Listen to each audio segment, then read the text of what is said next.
Tulong! Saklolo! Ma'am! Francis, Saklolo! Tulong, Saklolo! Francis, bilisan mo!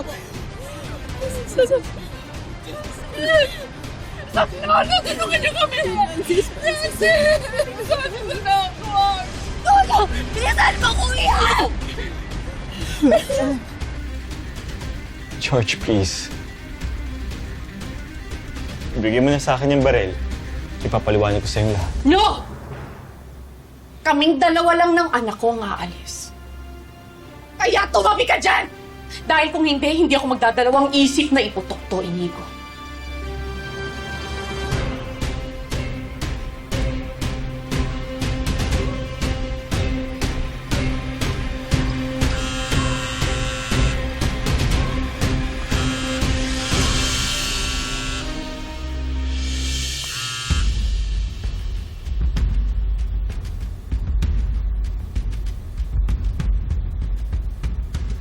Ano tinitingin mo dyan?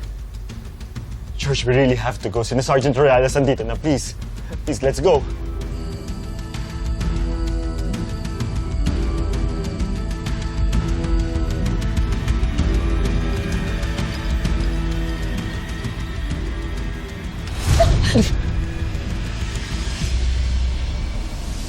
Let's go. Let's go! Inigo! Let's go. Bitiwan mo ako!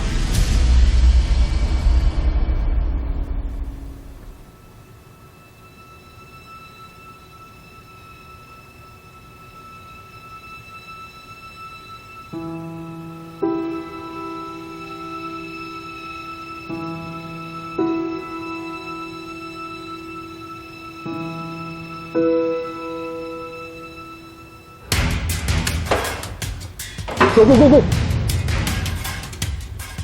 Check nyo sa taas!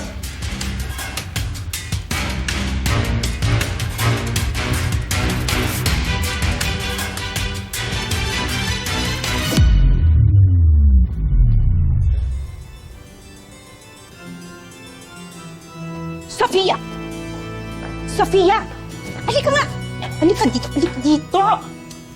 Holding hands pa, ha? Ha? Anong ginagawa mo, ha? Nagpapalandi ka na naman dyan sa lalaking yan. Di ba pinagsabihan na kita? At yung nanay naman, wala lang. Nakikita na, pero wala. Walang imik. Kinukonsinti pa kayo. Sumay mga pinto.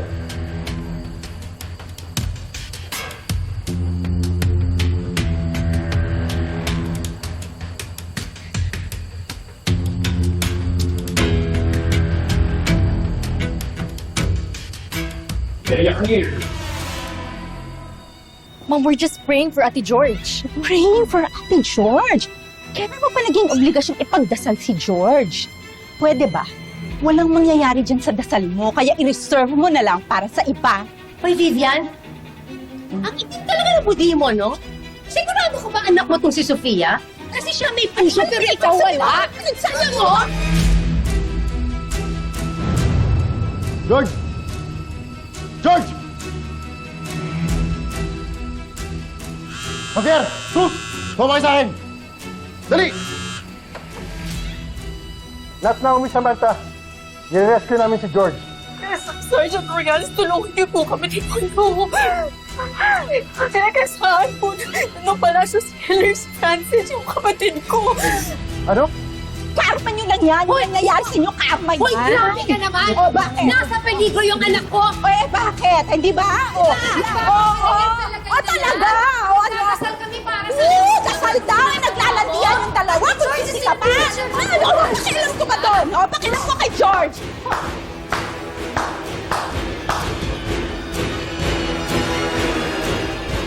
May pangatlong Palacios killer? Nakaitim po siya, tapos nakapas po siya para nakabutake kay George. Hindi Palacios si Francis. Bakit siya ang target? Di ko alam. Di ko alam siya noon. Yes. I-text mo sa akin ang details. Tatago ko sa presinto. Magpapadala ko investigador dyan. Panginoon, nagmamakaawa po sa inyo.